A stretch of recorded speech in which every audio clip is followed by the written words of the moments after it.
Olá a todos, todas e todes.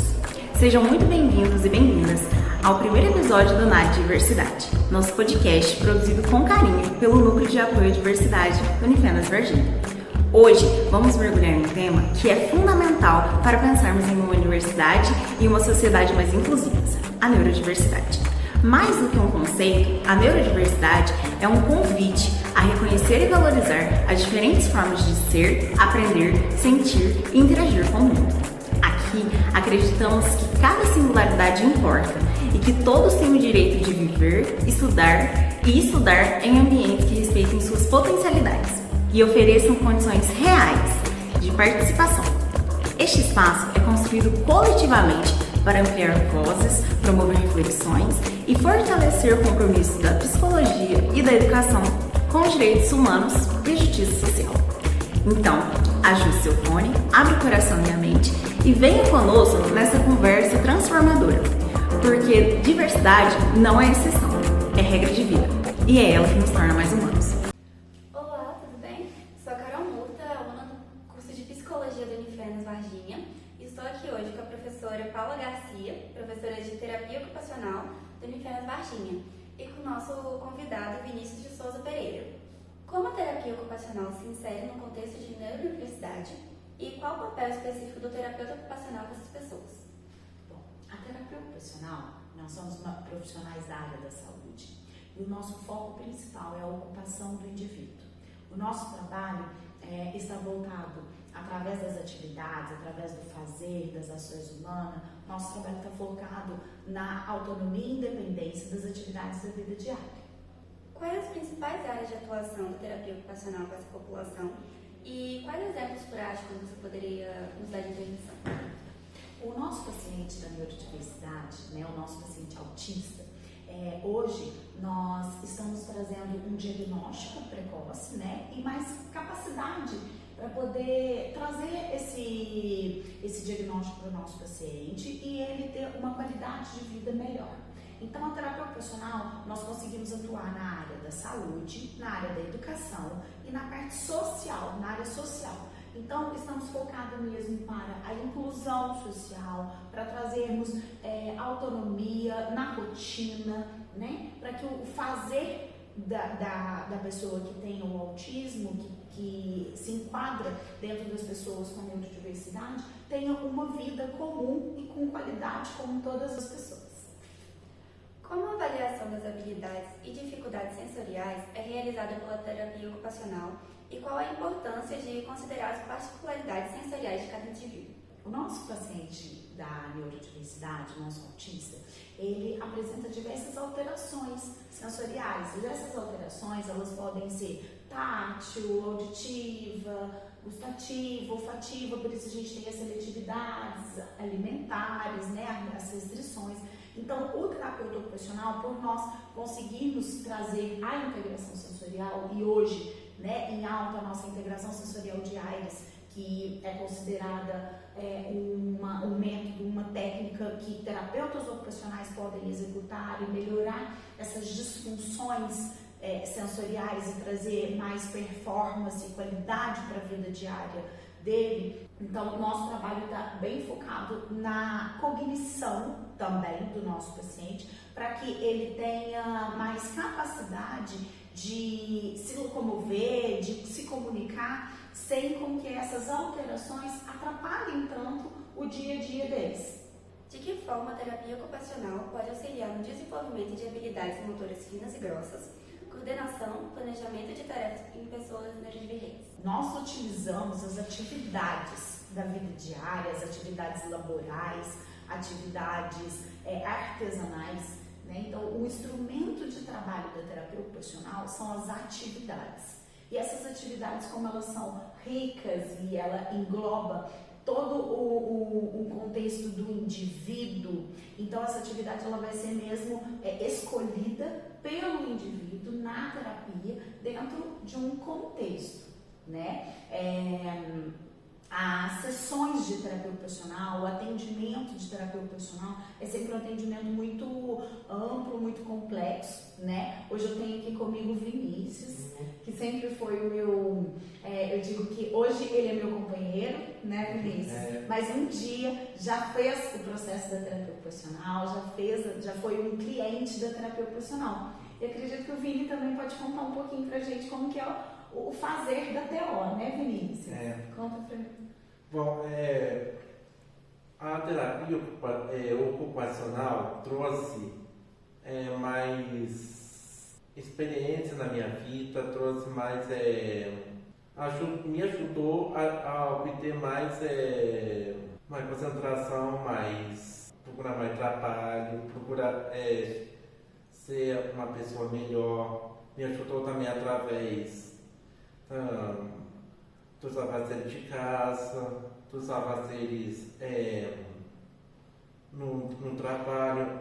Assim eu posso ir atrás de trabalho também. Me ajudou em muitas coisas a terapia ocupacional.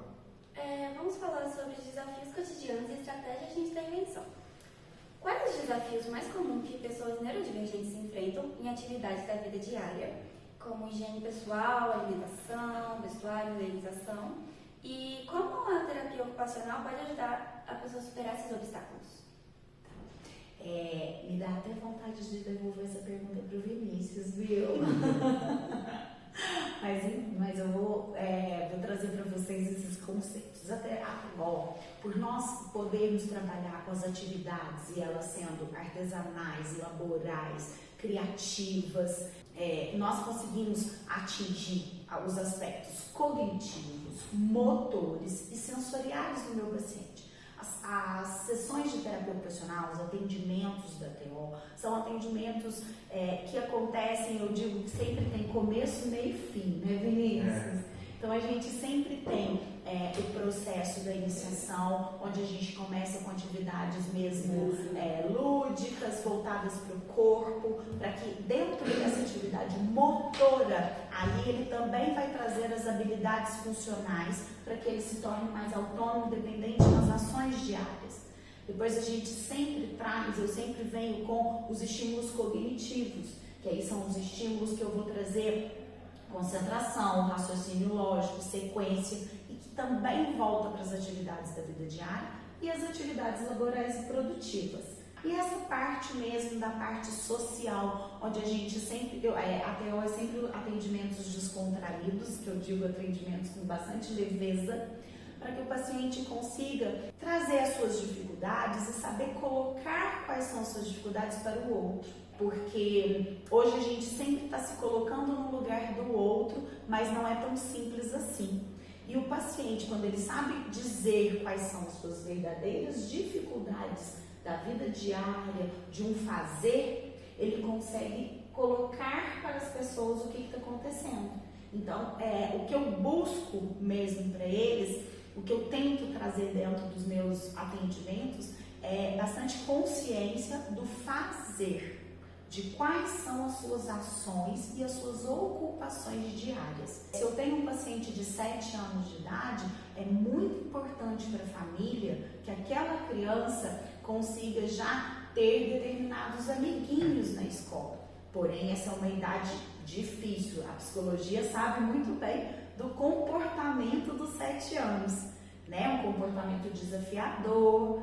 Então, a TO, por exemplo, o que eu consigo trabalhar com essas crianças? A parte motora, não usufruir tanto do corpo, como eles têm o hábito de, a fase que eu brinco, que eles quebram o braço, 5 anos, né? Por quê? Porque eles são serelepes, ativos, é a idade que a criança está mesmo desenvolvendo todas as suas capacidades motoras. Então, a TO vai trabalhar muito mais a parte motora dos 7 anos. Agora, se eu tenho um paciente de 20 anos de idade, o que eu vou trazer?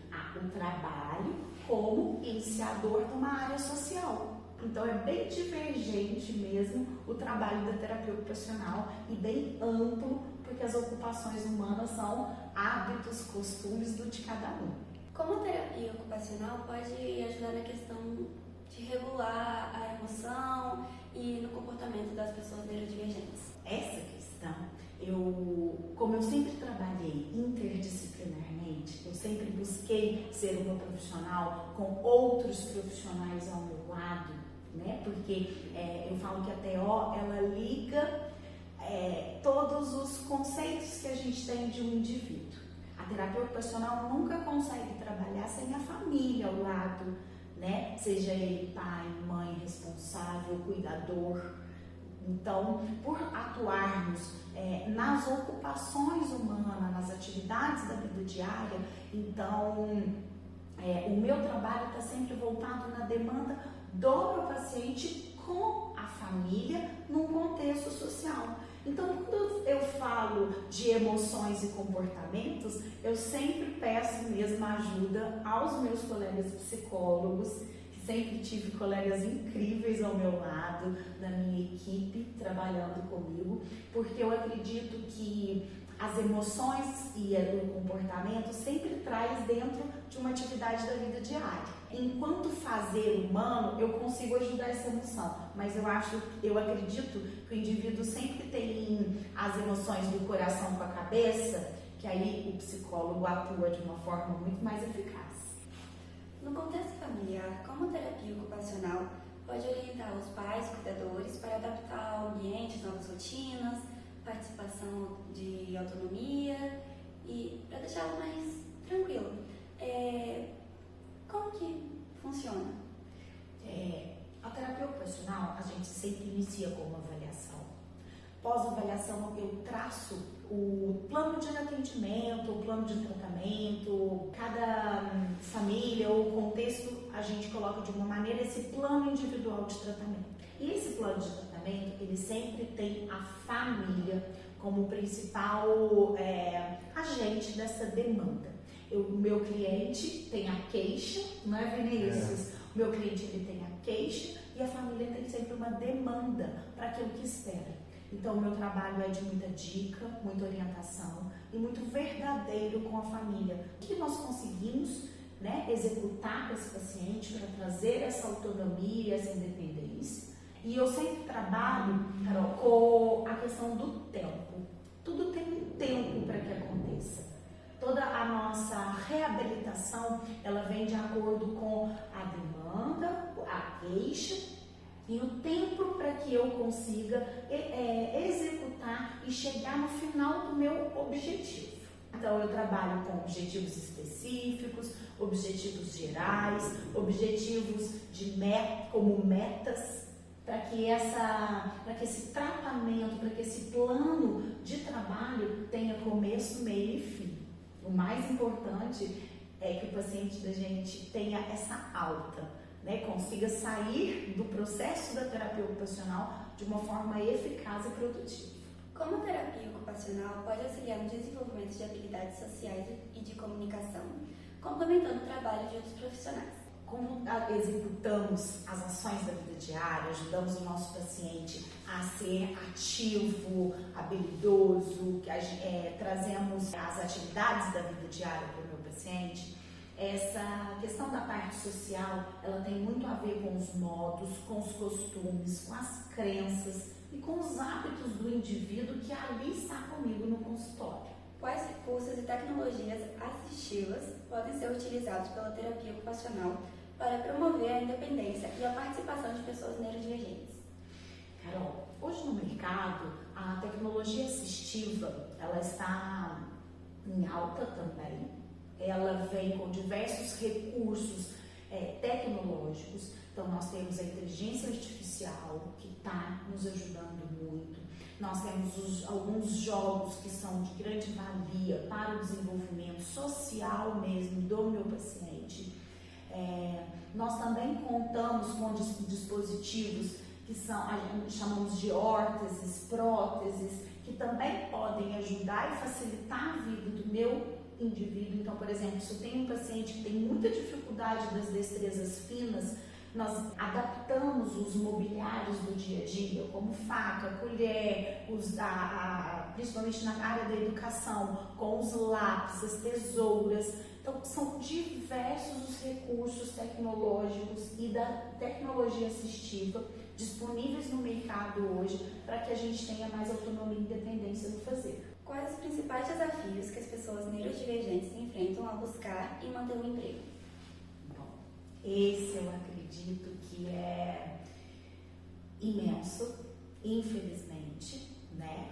Pois que bom que hoje estamos aqui com esse podcast, conversando, falando sobre as pessoas com neurodiversidade, falando sobre as pessoas autistas de uma forma bem tranquila e com muita informação e conhecimento. Eu acho que hoje o mercado de trabalho não consegue trazer essa empregabilidade por falta de conhecimento, né? Por ter crenças antigas e não conhecer todo o processo que essas pessoas vêm vivendo.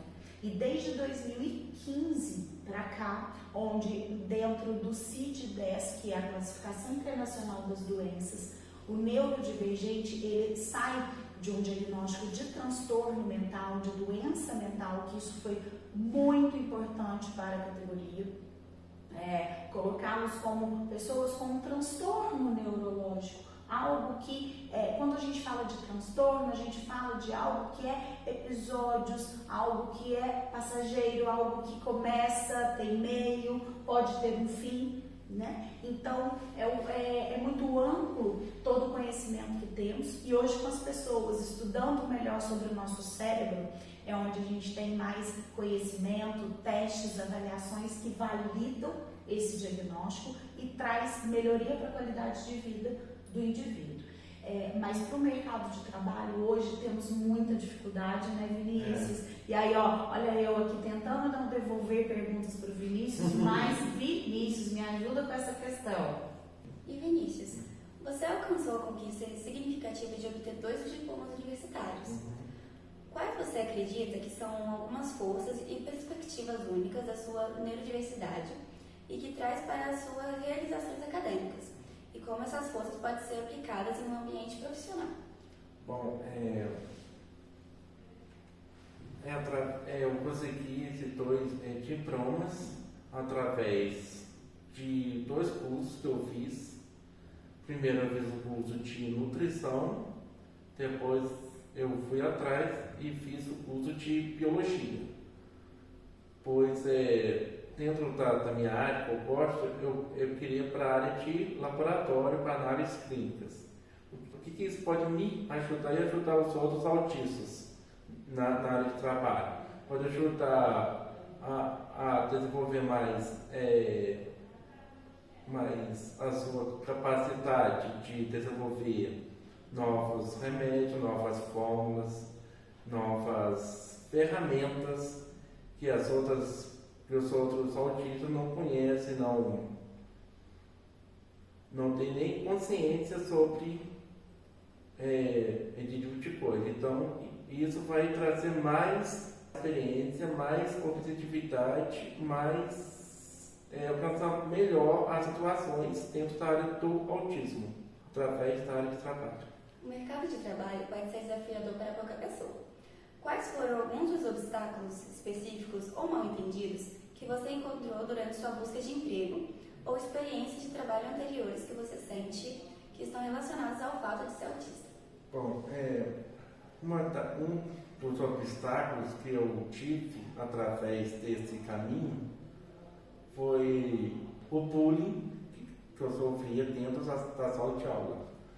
Mas eu fui estudando, fui passando por esse obstáculo, por mais esse desafio, e eu sei que mais pessoas com autismo vão passar por esse tipo de obstáculos.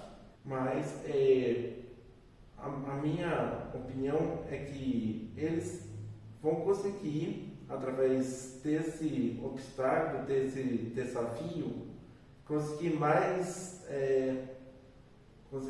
estudar, conseguir aprimorar os seus conhecimentos e correr atrás dos seus objetivos e não deixar que isso atrapalhe sua vida profissional e sua vida pessoal.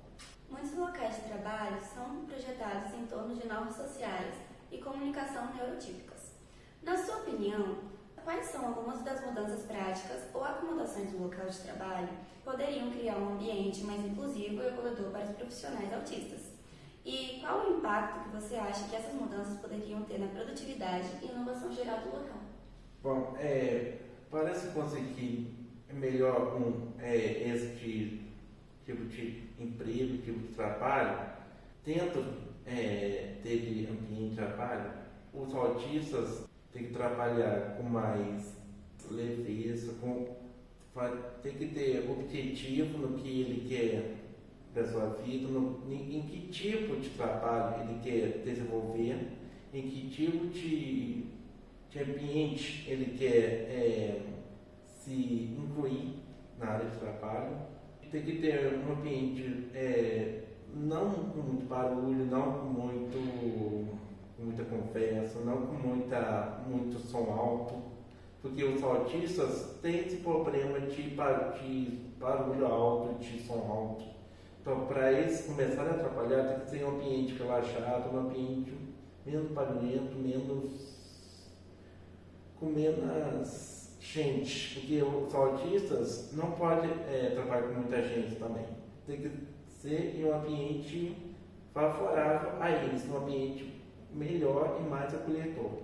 O conceito de neurodiversidade reconhece os valores de diferentes perfis neurológicos. Como você vê seu próprio autismo em relação a esse conceito? E qual mensagem você gostaria de compartilhar com empregadores ou colegas sobre a importância de abraçar a neurodiversidade na força de trabalho? A mensagem que eu quero deixar é que eles possam correr atrás dos seus objetivos, procurar ajuda com profissionais capacitados. Temos aqui a nossa TO, a Paula, que pode explicar melhor para os autistas irem procurar ajuda, que existe vários tipos de autistas, que não sabe falar, que não sabe se expressar. Então, esse tipo de autista tem que ir atrás de profissionais capacitados e para poder entrar no ambiente de trabalho, para entrar numa universidade, poder entrar numa escola que os professores têm atenção, têm mais oportunidade para tirar suas dúvidas. Então, essa é a minha mensagem, que corra atrás e que não deixe para amanhã o que pode fazer hoje. Essa é a minha mensagem. E olhando para o futuro, quais são suas esperanças e aspirações para a sua carreira? E que tipo de ambiente de trabalho você imagina que seria ideal para você prosperar? Além do qual seria o papel ideal de educar outros sobre o autismo e a neurodiversidade em ambientes profissionais? Bom, a minha inspiração vem da minha mãe, que ela é bióloga. Eu resolvi fazer biologia por causa dela. Eu quero fazer para a área de laboratório, porque eu me inspirei nela também, porque ela trabalhou em laboratório também. A minha inspiração é toda nela, por isso que eu estou fazendo agora a faculdade à distância de biomedicina para entrar na área de trabalho, na análise clínica. Essa é a minha inspiração.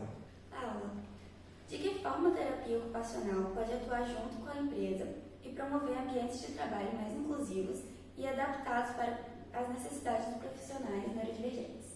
Como o Vinícius mesmo colocou, as empresas, os ambientes devem ser sempre adaptados conforme a demanda da pessoa que apresenta o transtorno. A gente tem os pacientes, os nossos clientes que têm as dificuldades auditivas. Hoje a gente tem dentro da tecnologia assistiva os abafadores e temos também diversos outros recursos que podemos utilizar para trazer conforto para o indivíduo dentro da empresa. E cabe também aos empresários entender o quanto é benéfico e qualitativo ter pessoas divergentes dentro das suas empresas, pois eu digo que a minha vida ela é feita só de bênçãos, porque o meu dia a dia, o meu trabalho é estar ao lado dessas pessoas diariamente. Então, eu muito mais aprendo do que ensino. Então, meu trabalho mesmo é de reabilitadora e orientadora. Mas eu muito mais tenho a aprender. E essas técnicas, esses utensílios, conforme mesmo a demanda de cada um.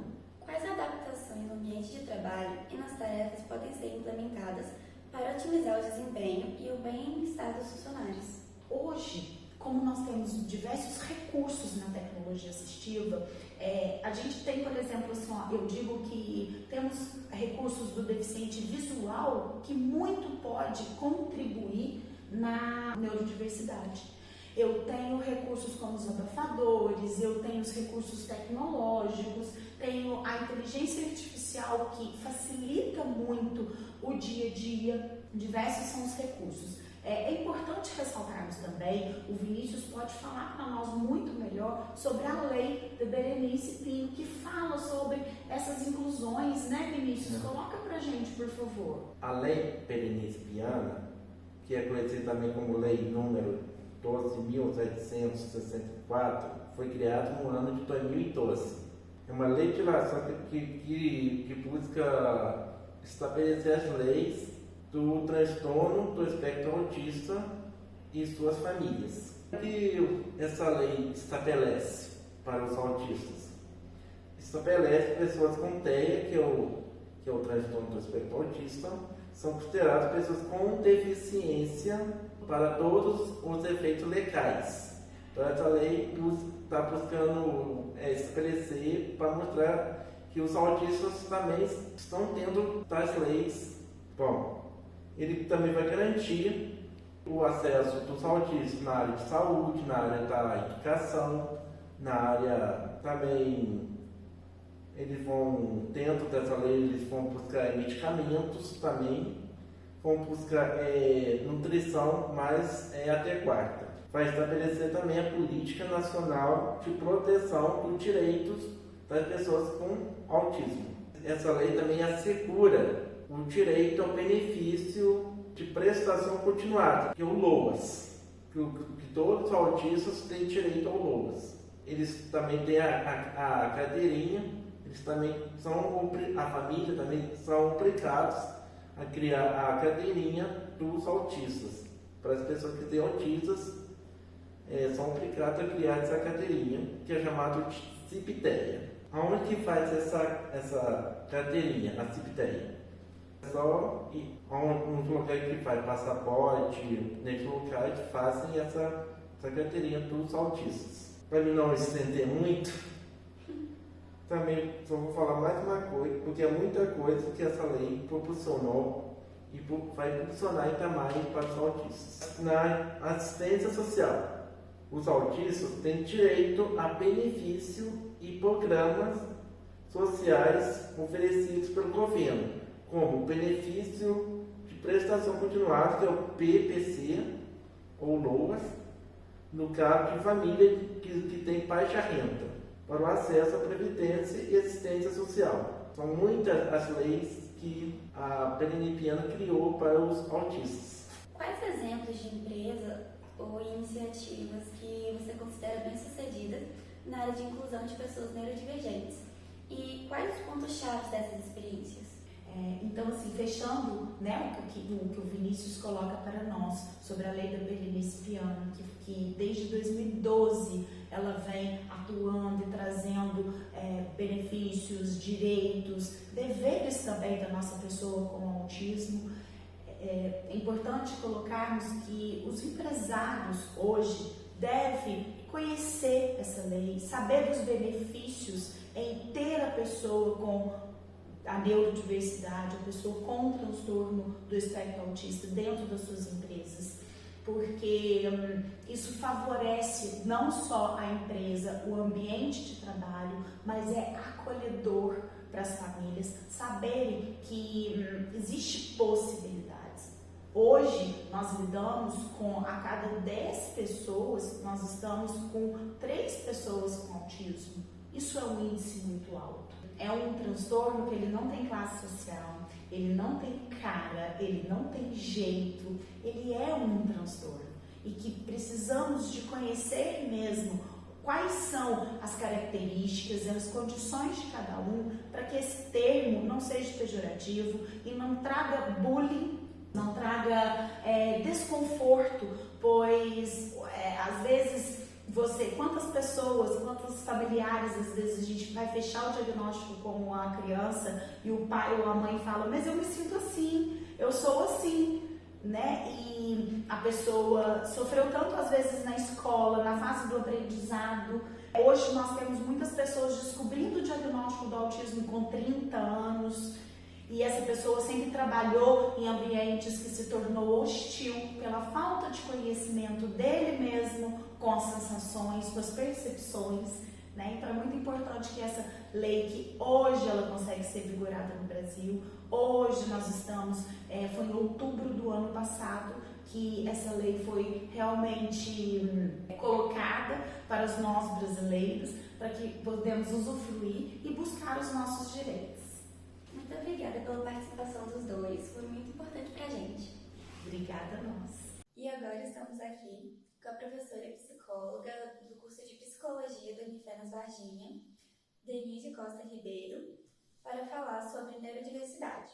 Para começar, como podemos definir o termo neurodiversidade de uma forma acessível para o público?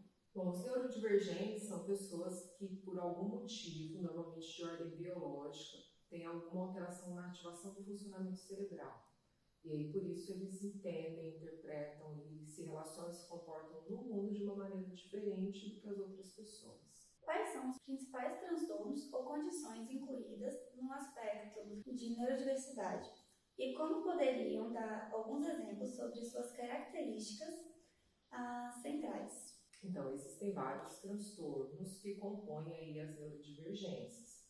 Entre eles estão todos os transtornos do neurodesenvolvimento e vários transtornos que estão relacionados à saúde mental, como a esquizofrenia, o transtorno bipolar.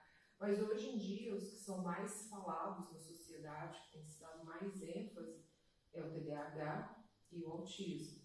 Né? E cada um desses transtornos ele tem as suas características específicas.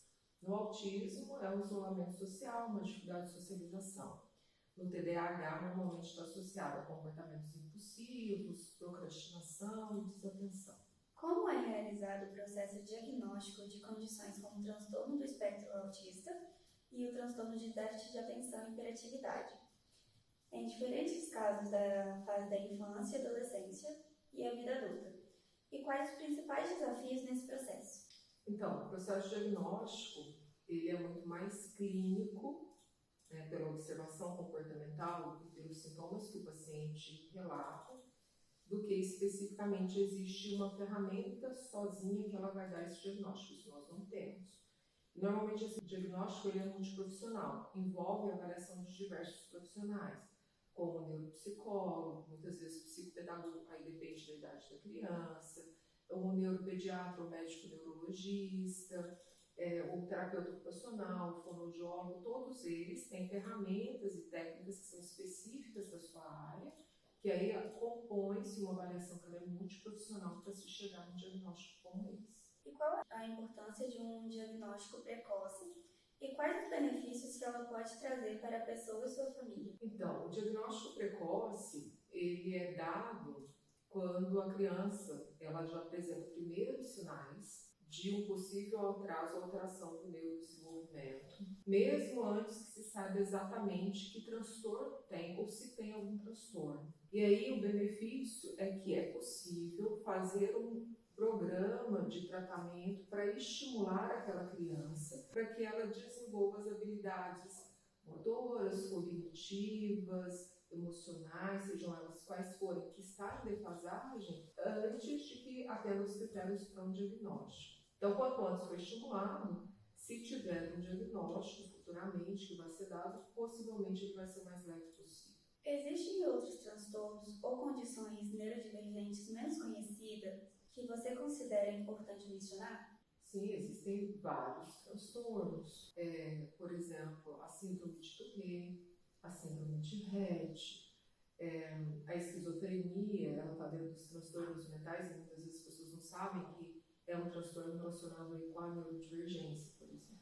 Como a avaliação neuropsicológica contribui para o processo de diagnóstico e para o planejamento de intervenções? Quando se faz uma avaliação neuropsicológica, o que é feito é dar medida às funções cognitivas, como inteligência, memória, atenção, percepção, noção visoespacial, personalidade, estado emocional, características comportamentais e comparar essas medidas com com o que é esperado, com a média que é esperada de desempenho para pacientes da idade, para pessoas da idade do paciente. E aí, então, a partir do momento que a gente consegue entender quais são as funções cognitivas que elas estão com déficit, a gente pode estimular, pode colocar tratamentos, fazer planos de intervenção para estimular essas funções cognitivas no intuito de tentar aproximá-las o máximo possível do que é esperado para aquela faixa etária que o paciente se encontra. Quais são os critérios diagnósticos atuais para as principais condições de neurodivergentes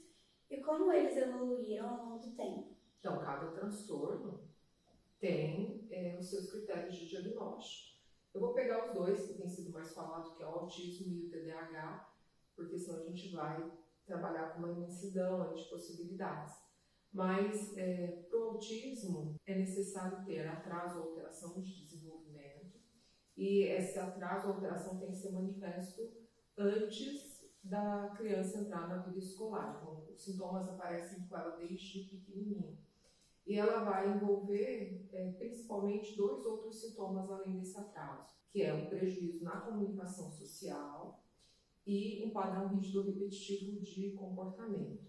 Já no TDAH, ele também vai implicar como primeiro sintoma uma alteração, um atraso do desenvolvimento, que é manifesto com a criança ainda bem pequena, mas no TDAH tem que ter 2 componentes: desatenção, né? Então a criança é muito desatenta, se distrai com estímulos externos, não consegue focar por muito tempo no que ela tem que fazer, abandona as atividades sem concluí-las, e o outro componente, né, o outro sintoma é o comportamento impulsivo ou hiperativo. Então ela é muito agitada, corre para o outro, sobe em cima de cadeira onde não é para subir, atropela a fala das pessoas, interrompe, não espera a sua vez, são os principais sintomas característicos desse transtorno. No adulto que tem TDAH, muitas vezes ele tem hiperfocos em atividades esportivas, hiperfoco pelo trabalho, ou aquela pessoa que o tempo todo ela precisa estar, às vezes ela não é tão agitada, mas o tempo todo ela precisa estar em atividade, ela tem que estar produzindo, ela tem que estar pensando em alguma coisa que ela tem que arrumar, que ela tem que fazer, e ela não para. Mesmo que ela, olhando, não pareça uma agitação tão grande, mas é uma característica da hiperatividade do adulto. Sobre desenvolvimento e desafios. Como o desenvolvimento de crianças e adolescentes neurodivergentes pode se manifestar em maneiras diferentes em comparação ao desenvolvimento neurotípico? E quais são os marcos importantes a serem observados? Então, o primeiro sintoma, principalmente transtorno do neurodesenvolvimento, que aí a gente vai ter 6 transtornos, todos eles estão dentro dos transtornos neurodivergentes, que são autismo, TDAH, os transtornos de comunicação, os transtornos motores, TDAH, transtorno específico de aprendizagem, né, que é a dislexia, a descalculia e a disgrafia. Todos eles têm um fator em comum, porque eles estão dentro dos transtornos do neurodesenvolvimento, que é justamente algum atraso ou alteração do desenvolvimento que é manifesto com a criança bem pequena. E aí o principal sintoma, né, que fala assim, possivelmente tem transtorno, é o perfil do bebê nos primeiros dias, semanas e meses de vida. Então, o bebê que ele é difícil, que ele chora demais, que ele tem intolerância a leite, ele não dorme bem, ele só aceita o colo da mãe, ele não se acalma com qualquer pessoa, esse é o primeiro sinal de que pode ter alguma alteração neurológica pela frente. Ou o inverso, aquele bebê que é muito apático. Você põe ele no berço e ele fica, ele não chora, ele não se manifesta, ele não interage, ele também pode ter alteração. Então a gente tem que ficar atento a esses 2 extremos aí comportamentais. E quando o bebê nasce, a mãe recebe no hospital uma caderneta de vacinação. Naquela caderneta tem todos os marcos de desenvolvimento da criança mês a mês. Então é importante ir acompanhando em casa mesmo se a criança está acompanhando o desenvolvimento de acordo com o que está lá na caderneta e marcando. Se tiver alguma alteração, primeiro ponto, procurar o pediatra e falar sobre essa alteração. Quais são os principais desafios que pessoas neurodivergentes se enfrentam no dia a dia em áreas de comunicação ou interação social, regulação emocional e processamento sensorial? Assim, ao meu ver, a maior dificuldade é que a nossa sociedade não está preparada para lidar com pessoas que saem fora do padrão social que é esperado. Os nossos ambientes, eles não estão adaptados para essas pessoas. Então, a maior parte deles são ambientes que vão favorecer a desregulação emocional, a desregulação sensorial. E muitas vezes essas pessoas não conseguem manter uma boa interação social nesses momentos, justamente porque elas vão ficar mais irritadas, então elas querem isolamento, elas querem evitar esse contato social. Ou ficam muito agitadas também. Como esses desafios podem impactar a vida familiar e quais são as principais dificuldades enfrentadas pelos pais e cuidadores? Depende do tipo de transtorno, né? Mas vai ter um impacto social, tanto nas relações interpessoais da família quanto da vida social externa. E muitas das vezes tem um impacto financeiro, porque são pessoas que muitas vezes vão depender de diversos tratamentos com diversos profissionais durante um período longo da vida, né? Alguns estudos na área financeira, eles já mostraram que um filho autista custa em dinheiro para os pais 7 vezes mais do que um filho típico. Então é como se os pais tivessem que puxar 7 filhos. Então tem diversos impactos. De forma, a escola pode se tornar um ambiente mais inclusivo e acolhedor para alunos neurodivergentes? E quais as estratégias pedagógicas podem ser eficazes? A escola pode se tornar um ambiente mais acolhedor, sim, desde que seja uma escola que esteja aberta às adaptações que são necessárias às demandas individuais de cada criança. E aí, para isso, precisa ter profissionais que sejam qualificados, que tenham estudado, que tenham se especializado nas áreas para receber suporte da equipe da saúde que cuida desses pacientes e fazer essas adaptações escolares que sejam individualizadas. Quais são os aspectos da neurodiversidade na saúde mental e pessoas neurodivergentes têm maior propensão a desenvolver outras condições? Como podemos abordar essa questão? A maior parte dos transtornos neurodivergentes eles são genéticos, né? Então tem uma predisposição genética ao aparecimento desses transtornos se a condição ambiental, a condição de vida do paciente for favorável a esse aparecimento. Os primeiros transtornos que se manifestam são os transtornos do neurodesenvolvimento, que são os 6 que eu falei agora há pouco. E eles colocam as crianças em condições mais vulneráveis, ou seja, desfavoráveis de interação social, de aprendizagem, e isso faz com que elas fiquem mais predispostas a terem outros transtornos que vão ser diagnosticados ao longo da vida, principalmente na vida adulta, como transtorno de ansiedade e depressão principalmente. Como a compreensão da neurodiversidade pode ajudar a quebrar estigmas sociais e promover uma visão mais positiva e inclusiva dessas diferenças? Então, a partir do momento que a gente entende que as pessoas neurodivergentes, elas não têm doenças, né, não têm patologias, e sim sistemas de ativação cerebral que são diferentes, a gente começa a entender que a forma como elas entendem o mundo e como elas se relacionam no mundo são diferentes do que a forma que pessoas típicas veem, interagem, interpretam o mundo. Sobre o papel da psicologia e o suporte familiar, qual é o papel da psicoterapia no acompanhamento das pessoas neurodivergentes e suas famílias? Existem diversos tipos de tratamentos dentro da psicologia que são indicados para esses pacientes, então é importante entender o nível do transtorno, o tipo do transtorno, para a gente poder fazer uma adequação de qual abordagem teórica seria mais indicada para cada caso. Mas, de uma maneira geral, a psicoterapia ela vai ter como objetivo desenvolver dessas pessoas habilidades, tanto de comunicação quanto de interação social e também para suas famílias, como conseguir manejar, né, a estimulação, os ambientes para essas pessoas, auxiliar os pacientes nos momentos de crise, a autorregulação, para melhoria de qualidade de vida de todos. Como a terapia pode ajudar a desenvolver habilidades sociais na regulação emocional e enfrentamento de desafios específicos? Então, existem algumas abordagens teóricas na psicologia, principalmente a terapia cognitivo-comportamental e a terapia ABA, que elas envolvem dentro dos programas de tratamento os treinos de habilidades sociais. E aí são programas que são específicos a partir da limitação que cada pessoa apresenta. Então, primeiro é feita uma avaliação para identificar quais são essas lacunas de habilidades, e aí é feito programas de treinamento, de orientação de como desenvolver essas habilidades que são específicas. Quais orientações você daria para famílias que estão recebendo diagnóstico de neurodivergência de seus membros, como construir um ambiente de apoio e aceitação? Acho que o primeiro ponto é não negar a patologia e sim aceitar, né, essa condição. Já que está tendo um diagnóstico, aceitar no intuito de promover interação e promover tratamentos e adequações que sejam necessárias, né? Quanto mais adequado for o ambiente, quanto mais estimulação e tratamento adequado o paciente recebe, melhor fica a convivência e mais fácil fica lidar com ele, porque ele vai desenvolvendo as habilidades para poder flexibilizar, para ter maior controle inibitório, e aí fica mais fácil a interação social e a qualidade de vida da família.